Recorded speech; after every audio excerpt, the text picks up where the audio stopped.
गंगा दशहरा व्रत कथा। गंगा धरती पर कैसे और कब आई थी। एक बार महाराज सगर ने व्यापक यज्ञ किया। उस यज्ञ की रक्षा का भार उनके पौत्र अंशुमान ने संभाला। इंद्र ने सगर के यज्ञ अश्व का अपहरण कर लिया।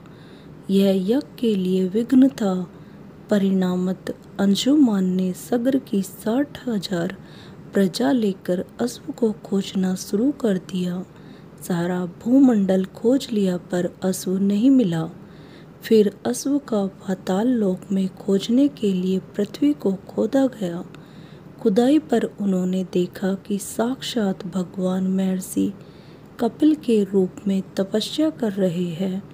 उन्हीं के पास महाराज सगर का अश्व घास चर रहा है। प्रजा उन्हें देखकर चोर चोर चिल्लाने लगी। महर्षि कपिल की समाधि टूट गई। ज्यों ही महर्षि ने अपने आग्नेय नेत्र खोले त्यों ही सारी प्रजा भस्म हो गई।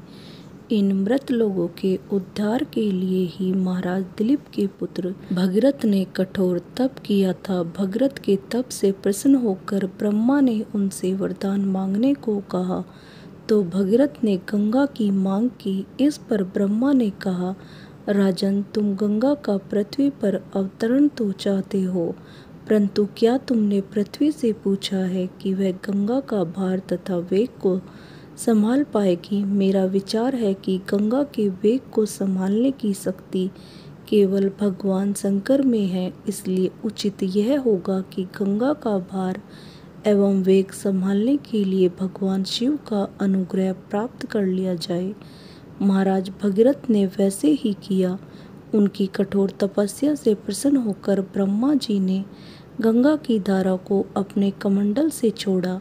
तब भगवान शिव ने गंगा की धारा को अपनी जटाओं में समेटकर जटाएं बांध ली। इसका परिणाम यह हुआ कि गंगा को जटाओं से बाहर निकलने का पथ नहीं मिल सका। अब महाराज भगीरथ को और भी अधिक चिंता हुई। उन्होंने एक बार फिर भगवान शिव की आराधना में घोर तप शुरू किया। तब कहीं भगवान शिव ने गंगा की धारा को मुक्त करने का वरदान दिया। इस प्रकार शिवजी की जटाओं से छूटकर गंगा जी हिमालय की घाटियों में कल कल निनाद करके मैदान की ओर मुड़ी। इस प्रकार भगीरथ पृथ्वी पर गंगा का वरण करके बड़े भाग्यशाली हुए।